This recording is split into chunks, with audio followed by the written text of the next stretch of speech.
अच्छा, अभी तो हम गवर्नमेंट फॉर्मेशन की बात कर रहे हैं। आसिफ अली जरदारी साहब और मियां मोहम्मद नवाज शरीफ साहब की मुलाकात जब तक नहीं होती, अब वो मामला शायद इस वजह से भी कुछ रुकावट का शिकार रहा। पर अच्छा साहब देखिए, मुलाकातें होती हैं तो चीज़ें आगे बढ़ती हैं। अच्छा। तो ये तो बिला वजह की एक असर आई है, स्पेकुलेशन है।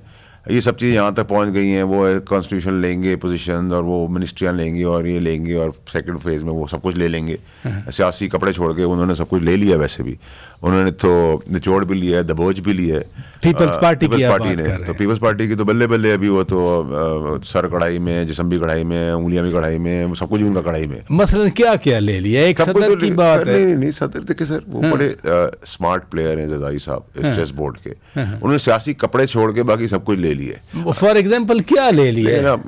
स्पीकरशिप ले ली है, ले गए, मतलब ये सब चीजें। बलूचिस्तान ले गए, सिंध ले गए, सब कुछ तो ले गए, रह क्या गया आपके पास? नहीं, बलूचिस्तान आप कह रहे हैं कि बलूचिस्तान की चीफ मिनिस्टर भी ले गए वो? देखिए, उनका घोड़ा जो है वो 50.5 पे है। अच्छा। और जो नून लीग का घोड़ा है वो 49.5 पे। फिनिशिंग लाइन करीब है। तो मैं तो इतना ही बता सकता हूँ। ऐवान सदर भी ले गए, सदर तो स्पीकर भी ले गए, स्पीकर जी, और चेयरमैन सेनेट।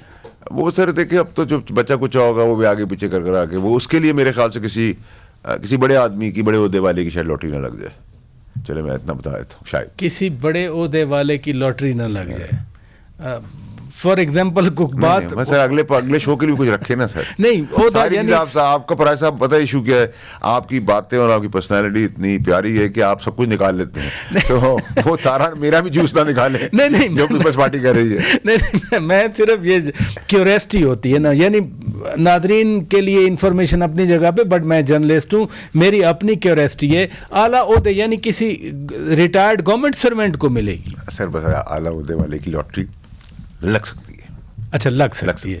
चले मतलब इस तरह। तो मैं मीटिंग का पूछ रहा था, आसिफ जरदारी साहब और मियां नवाज शरीफ साहब, आपको याद है वो 2008 में हुकूमत बनी थी तो उधर पीसी बुरबन एक एकॉर्ड भी साइन हुआ था, बुरबन में मिले थे। तो मियां साहब तो मरी में हैं, कोई है ऐसी पॉसिबिलिटी या सिचुएशन? देखिए पराशर साहब, जब तक अंदरूनी खाना यहाँ बहुत कुछ होता है, बताया कम जाता है, दिखाया कुछ ज़्यादा, होता कुछ और है।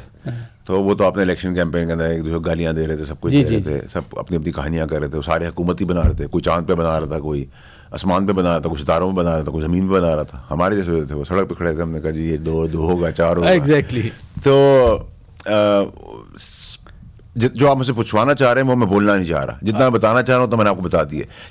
जहाँ मुलाकातों के बगैर कोई काम होता नहीं है। तो अगर आपके पॉलिटिकल पार्टीज के अंदर मुलाकातें नहीं हुई और ऐसी ऑटो पे सब चल पड़े तो ऐसा तो नहीं है ना, मुलाकातें हुई हैं। फिर मैं ये इंप्रेशन ले लूँ कि जिस मुलाकात का चर्चा है आसिफ जरदारी और मियां नवाज शरीफ की, वो मुलाकात हो चुकी है। देखिए पराशर साहब, वो तो आपका प्रोगेटिव है ना, आप एंकर की कुर्सी पे बैठे हैं, आप उसको कुछ भी समझ लें। आप उनको समझे, उन्होंने खिड़कियों से बात कर ली, उन्होंने इंटरकॉम पे बात कर ली, उन्होंने मिल के बात की, उन्होंने कॉफ़ी पे बात की, गालियों में बात की, प्यार मोहब्बत से बात की। मैं तो इतनी बात कर सकता हूँ जितनी कर सकता हूँ, बाकी तो काम आपका ढूंढना है ना सर।